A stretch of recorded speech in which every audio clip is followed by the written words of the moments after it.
What is up, though, Lions fans? It is your boy Chef, and you already know what time it is. We are back once again for episode number 34 of the YAK pod. Today is the day. It's the day we've all been waiting for. It's the day we've been waiting for since we heard the news that DJ Reader was on his way to Detroit to visit the Detroit Lions at Allen Park. But before we get into that, I'm going to ask you to go ahead and subscribe.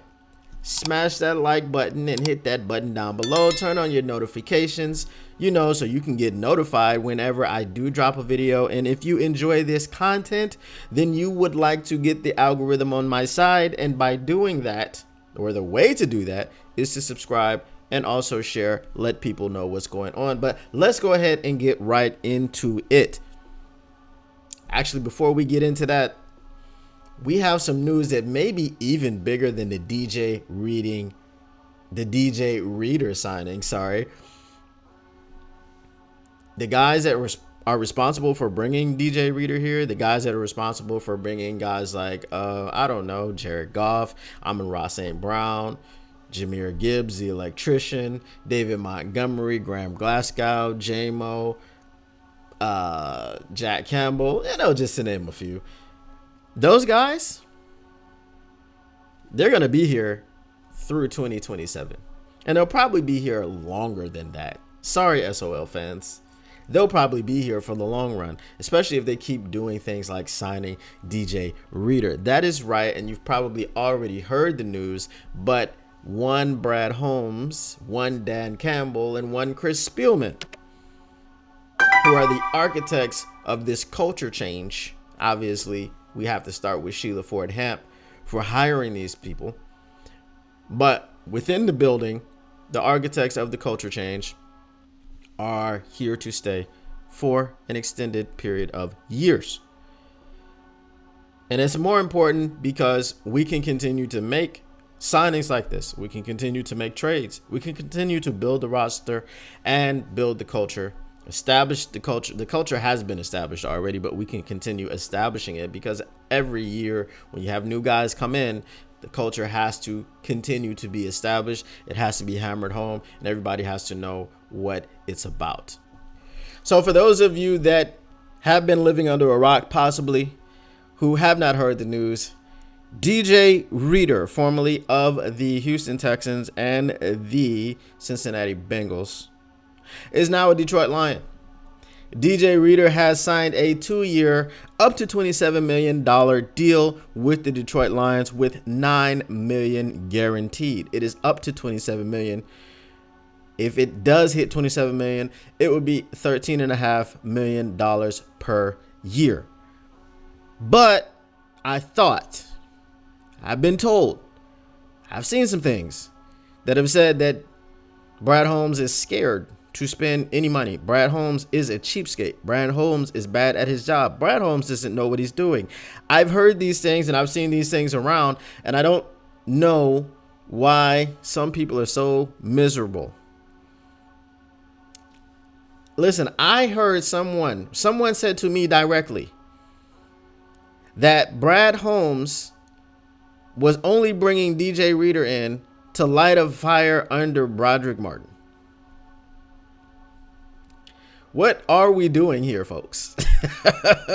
Brad Holmes is playing games to develop a project player. Shout out to the heavies. They called him Project Martin. I like that. I'm going to start calling him Project Martin. So anyway, again, someone told me that Brad Holmes was only bringing in DJ Reader, going to put him on a flight, put him up, bring him here, bring him to Allen Park, show him around, pitch him, all this stuff. And that was just games being played so that Broderick Martin could develop faster. I mean, sometimes we just say things that don't make any sense. And this person, I think, was not trolling. They were being 100% real in their thought process. But, good thing that people like that are not running the franchise. But who is running the franchise is Brad Holmes. Now, why is this signing, such an excellent signing. Why is it excellent news? This is a signing that makes everyone better. This is a signing that makes the linebackers better. It makes the DBs better. It makes the other people on the defensive line better. It makes everyone better. Why? Because DJ Reader is a space eater. I'm spitting. Let me say that again. DJ Reader is a space eater. He commands double teams. You cannot block DJ Reader with a single human being. It just doesn't happen that way. It doesn't happen. So all the people that are like, oh my God, cool, but he doesn't get sacks. Listen, that's not his role. His role is not to get sacks. But, oh, by the way, he did have 34 pressures this season or this past season from the nose tackle position. And he did miss a few games at the end of the season. So he probably would have had more. You could have said that he could have had 40 pressures. Now, for some context, Aiden Hutchinson had 100 plus pressures, and his job is to rush the passer. That's what his job is to do. His job is to rush the passer and to set the edge in the run game. But you have an edge like Aiden Hutchinson to get after the quarterback. That's what he's there for. So DJ Reader getting a projected 40 pressures, and that's not his job. But I think he has some damn good ability to collapse that pocket and to get after the quarterback. Quarterbacks hate pressure up the middle. Ask Tom Brady, greatest quarterback of all time. He would rather have pressure coming from the outside. You know why? Because even if your tackles, right and left, are not completely stonewalling the defensive ends coming off the edge, they can string them out. They can string them out, which gives your quarterback an extra second or two to make the tackle. If you guys pay attention and you watch pass rush, you can see that sometimes a quick-footed tackle can string out your defensive end, and it will make him go around and behind the quarterback, and he has to loop back around to try to get the sack. And a lot of times they do get it with the strip sacks and things of that nature, but it's much better to not have that pocket collapse in the middle, because one, it gives you a place to step up into. If the pocket is collapsing from the outside, not from the inside, you can step up into the pocket. Two, your vision is still not obscured. If that big guy is running up the middle and he's getting his hands up or what have you, he's blocking out the sun. You can't see to make your throw. But if someone is coming around you and they're in your peripheral vision, you might be able to step up into the pocket, stand there for a split second extra, and deliver that pass. So quarterbacks hate pressure up the middle. DJ Reader can provide that. But again, that's not his main job. His main job is to wreak havoc in the run game, and he will do such. Who does he make better? As I said, he makes everybody better. Hutchinson, like I said, he had 100 plus pressures, but he only had 11 sacks. Now, what do we want to see from Hutchinson? We want to see sacks. But as I told you before, Hutchinson has dealt with triple teams. He's dealt with double teams. He's dealt with, the tackle and then a pulling guard and then being chipped by a running back going out. Or he's dealt with the tackle and a tight end double teaming him and then being chipped by a running back going out into their route. Those things have happened to Aiden Hutchinson. It's on tape. It's on film. You can go watch it. So he was at the tops of the league in pressures, but he only had 11 sacks because he was schemed against for the entire season. But guess what? He can't be schemed against for now. Not the entire season. there will be times where teams will probably be like, you know what, man? You know, it's a pick your poison type of situation. Like Aiden Hutchinson has, 10 sacks this year, and we're only in week 10. Whatever. Like we gotta put some pressure over on that guy. We can't let him keep doing this. He can't keep getting away with this. Anyway, so they're gonna go and scheme that side, and that's fine, because when you decide to do that, well, you got Aleem McNeil, who came in and he had 5 sacks last season, and that was his best production, and he also missed 4 games, so he probably could have had 7 or 8, maybe more. Who knows how many he would have gotten in those 4 games that he missed. So he's open. You've got James Houston coming off that edge. We already know that. You've got Marcus Davenport possibly, and we'll talk a little bit more about Marcus Davenport later, but you've got that happening. So, there's only so many resources that you can allocate to stopping one person, and DJ Reader forces you to allocate resources to him to stop him, because like I said, he can get after the quarterback. It's not his job, but he can get after the quarterback. So all of you people that are complaining about his sack numbers, maybe watch a little bit of film, maybe watch some games, maybe understand what his role is before we do the whole SOL thing. Just we should stop doing that. We really should. We should stop doing that. But we talked about the defensive line. Linebackers. Jack Campbell. He's developing, right? He's developing, and people were critical of him at times last year, and sometimes he showed flashes. He's going to be a good player. And guess what he gets to do? He gets to see ball, get ball. He gets to see ball, get ball. He doesn't really have to worry about shedding blocks, because you're now allocating that guard is not going to get up to the second level because he can't. He has to stay there and help the center block DJ Reader.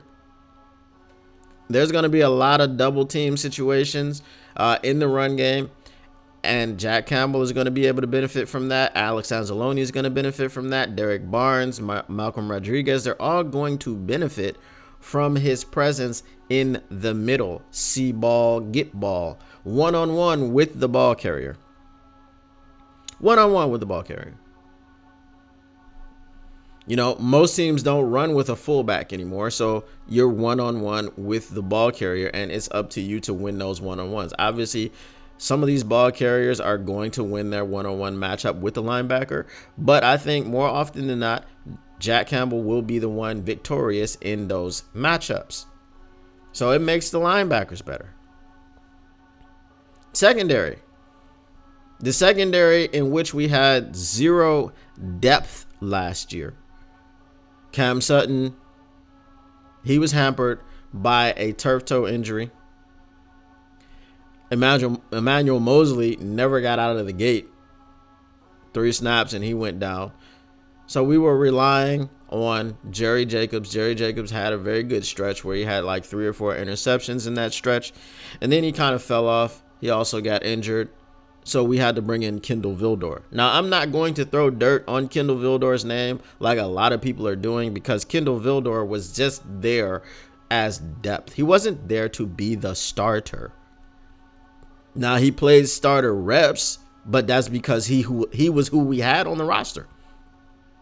We didn't have anybody else that could consistently play cornerback on the outside.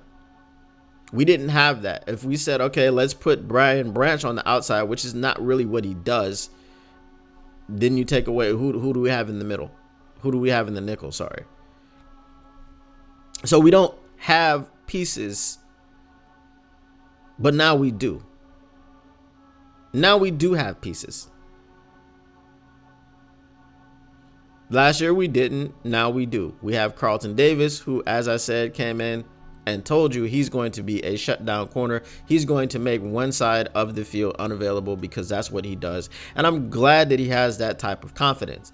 Amik Robinson has all types of confidence, and he is a dog. We might actually have to develop to adopt the moniker of the dog pound. We're gonna have to take it away from the Cleveland Browns because we just got a bunch of dogs on this defense now, and this defense is pretty much set.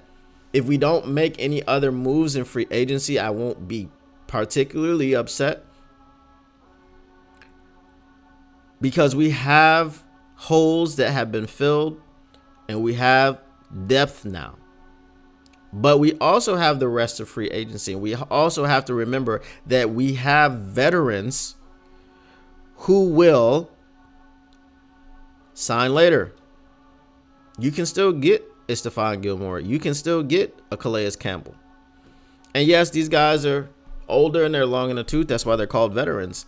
But we're talking about 1-year deals, people who are ring chasing. I mean, and this now, according to last year, according to being 30 minutes away from the Super Bowl, this is now a ring chasing destination. I know it sounds crazy for me to say that the Detroit Lions as a football franchise are a place that you will go to chase rings. Haven't been able to say that in a very long time. Haven't been able to say that since Barry Sanders and the boys got to the NFC Championship and got demolished by the Washington Redskins at the time. Now the Commanders for the PC Police. That's been over 30 years. But now we can finally say that the Detroit Lions franchise is a place where people can come to chase rings. We can say that. And we still got people available on the market. Jadeveon Clowney is a guy that had 9.5 sacks last year. He's available. There are people that don't like his game. That, he's got kind of a bad rep. He's lazy or whatever the case may be. I mean, you be lazy and get 9.5 sacks all you want. I don't care. You can be lazy and give me 9.5 sacks. Yeah, I mean, if that's what laziness is, then I don't know what to tell you. He's playing the game. He loves the game. He's got ties to Detroit. He's got family here. Why not? Why not go and get a Jadeveon Clowney? But again, these are signings that could be made later on in the offseason. They could be made after the draft. You've got veterans who are just not trying to do training camp. I mean, if you played in the league for 10, 11, 12, 13 years, you just don't want to do training camp. You don't want to do the two-a-days. You don't want to do these things anymore. So you just sign after those things are done. It happens all the time. I mean, look at Ndamukong Suh. Ndamukong Suh spent all season over in the UK calling games for Sky Sports. And Ndamukong Suh looked like he could still play. And he wanted to still play, just didn't get a deal done with anyone. But he was playing not in the regular season. That's not what he was trying to do. He was trying to come in for the playoff push. Maybe a couple games at the end of the season, 3, 4 at the max, just to get your feet underneath you. But he's trying to go to a contender and chase a ring. People are doing that. As I said, Detroit is now a place where you can do that. Now, I am not suggesting that we bring back Sue later on in this season that is coming. I'm not suggesting that, but I'm saying that there are veterans out there who serve that purpose. I will be available for the playoff push. And with the health situation of the entire NFL, we'll talk about the health situation on the Detroit Lions, but with the health situation of the entire NFL, you're going to need veterans that want to come in for playoff pushes. You need bodies. I mean, we signed Zach Ertz for pretty much one game last season, and now he signed with someone else. I don't remember exactly who. But for those of you that wanted people like Kendall Fuller,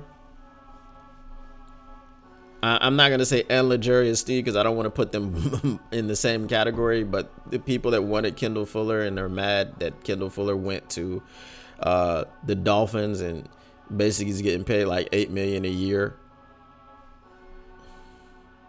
Is Kendall Fuller better than Carlton Davis? Has Kendall Fuller ever been accused of being a lockdown corner? If Kendall Fuller came into Detroit and told you in his press conference that he's going to be a lockdown corner and he's going to eliminate one side of the field, would you believe him? I wouldn't. I just would not. You know, we played against Kendall Fuller a number of times when he was in Chicago, and nobody was ever like, oh my God, don't throw the Kendall Fuller side. I mean, we've seen that movie play out. But now, again, as I said, with DJ Reader in the fold, he's had his press conference. He has signed on the dotted line. Our secondary is better. Why is our secondary better? Because our secondary doesn't have to cover for as long. You're putting pressure on the quarterback.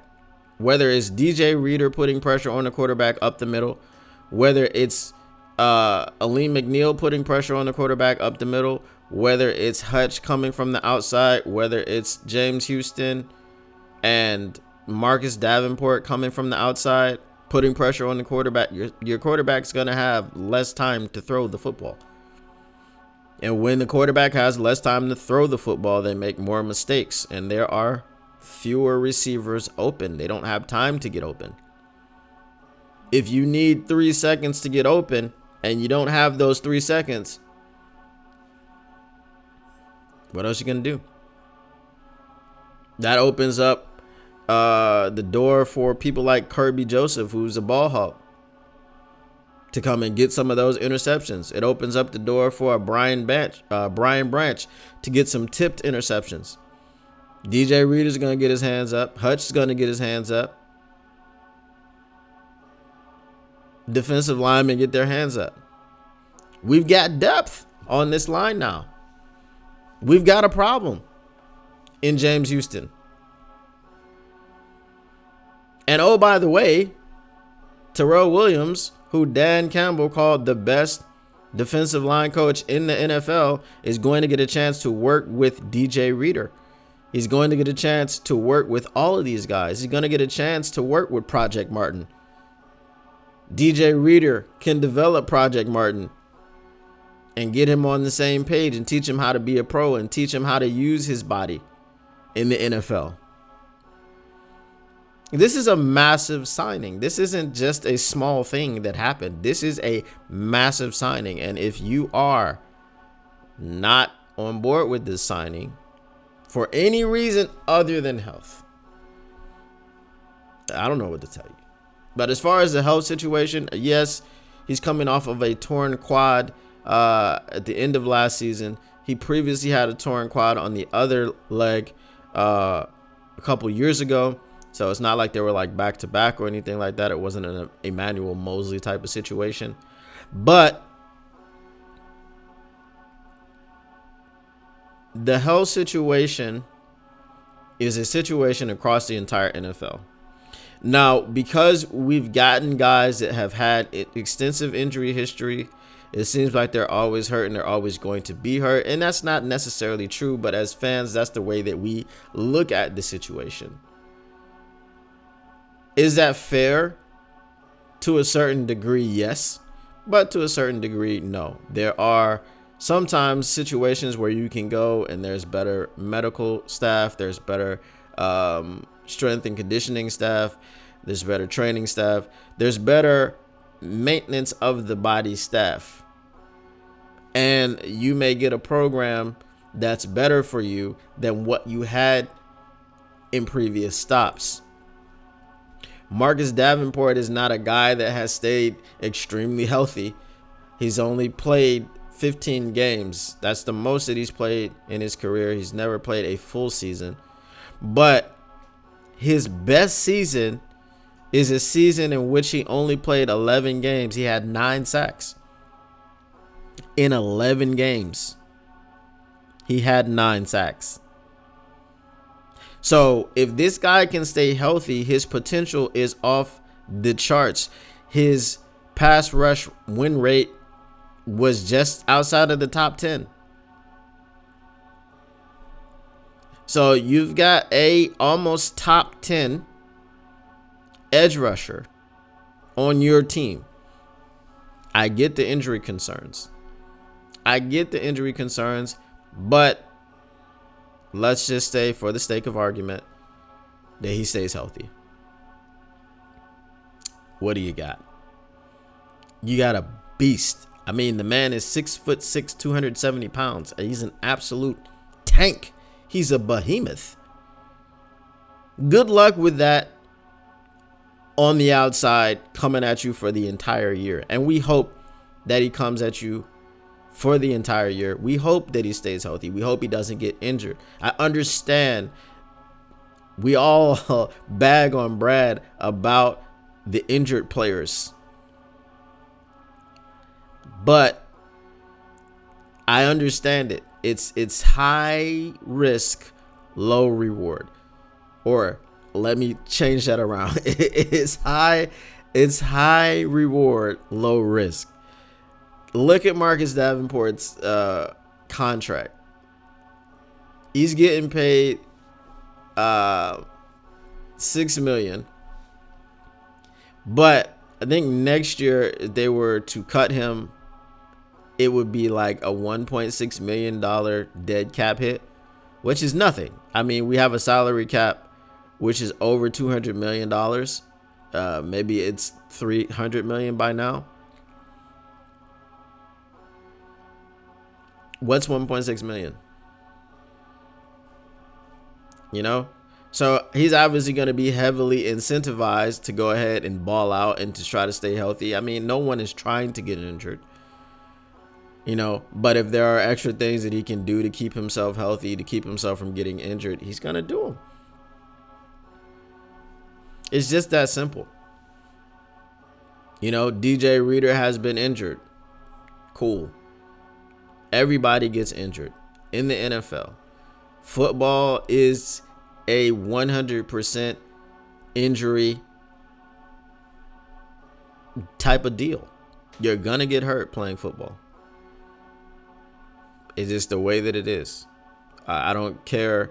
If you've played up to the high school level, at least, you're going to get injured. There's just going to be an injury. It doesn't have to be a major injury, but it may not even be an injury where you miss any time, but you're gonna go through something. Your body is going to go through something because your body is not made to do the things that happen in football.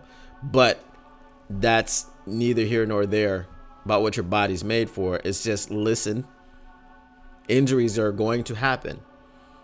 We hope that they don't happen at the regularity that they have been happening to some of these players. We hope that these players have bounce back years and they can remain healthy while they're on a Detroit Lions roster and help us win a Super Bowl. Because that's why they're here. That is why they are here. I don't know what else to say. You know, we can complain about the injuries, or we can embrace the fact that those guys are here. People complained about Christian Wilkins. He got $27 million a year. DJ Reader got $27 million for 2 years, and it's up to $27 million. Again, incentives, right? Probably centered around staying healthy. That's probably the incentive package. If you stay healthy, you're going to get that $27 million. If you don't stay healthy, well, there's $9 million guaranteed. But I want him to stay healthy. I mean, this is my team. The Detroit Lions are the team that I root for. I don't find any solace or any comfort in the team being bad or bringing in bad players. I don't like that. I don't want that to happen. And when it doesn't happen, I'm happy. When we have a person like Brad Holmes evaluating talent, I am chilling. I'm relaxed. And I've been telling y'all need to relax. I'm just back here kicking up my feet. Not worried about anything. Go to bed, wake up, DJ Reader is signed. So like I said, we have a lot of flexibility now in the draft. I mean, bring me Xavier Legette. I've been high on him. I've been talking about he's our DK Metcalf if we draft him. We can go guard. We can go tackle. We can go edge. We can do a lot of things. I mean, listen to this situation. Chop Robinson. People don't like Chop Robinson because, and I've said personally that his production scares me because he had 4 sacks last season. And that he is another James Houston. But what if you have 2 James Houstons and a Marcus Davenport? How much pressure are you going to generate with a guy like DJ Reader on the inside over there, taking up blocks? How much pressure are you going to generate? A lot. If you were to get a Chop Robinson, quarterbacks would hate playing the Detroit Lions. It's like, damn, every time I drop back, James Houston, Marcus Davenport, Chop Robinson is somebody. They're just coming at all angles. I can't escape it. Frustration. That's what's going to happen. Frustration. So we can go so many ways in the draft. And if one of those good young corners falls to us, we can take them too. And we have picks that can be used to go up or to go back. We could trade up for a Jared Verse or something of that nature. If you want to just be splashy, if you want to be splashy, go ahead and trade up for Dallas Turner. I mean, we've seen Brad Holmes move up from 32 when he had the Rams pick when they won the Super Bowl. We've seen him move up from 32 to 12 and grab J-Mo. We've seen it happen. So now that we don't really have holes to fill like that, and this man will move up 20 spots, and we're already at 29, moving up to the top 10 and grab somebody is on the table, people. It is on the table. And we know Brad Holmes cooks during the draft. You cannot complain about his drafting except for maybe a Levi Onwuzurike. Josh Pascal looks like he's going to work out to be pretty good. He's had some injury concerns, but last year looked like he was able to kind of beat that and get healthy and play the majority of the season, right? So you can't really complain about what Brad Holmes does in the draft. I mean, people were complaining that he got a running back at 12, but they didn't understand that running back was the electrician, Jahmyr Gibbs. So it is what it is, man. We've got the flexibility. We've signed DJ Reader. It is a great signing, not just for the team right now, but for the team in the future. And we hope that this is a Super Bowl type of defense that is not finished being built. So as always, if you agree, let me know in the comments. If you disagree, let me know in the comments. We are not shy. You can disagree. We can agree to disagree, but let's talk about it. And as always, subscribe, be a friend, tell a friend, share, let them know what's going on here. Let them know the experiences that you are experiencing. This kitchen is not for cooking up that same old Lions BS. We're cooking up that brand new Lions Michelin 5-star type of stuff in here. So let's get it. And as always, until next time, peace.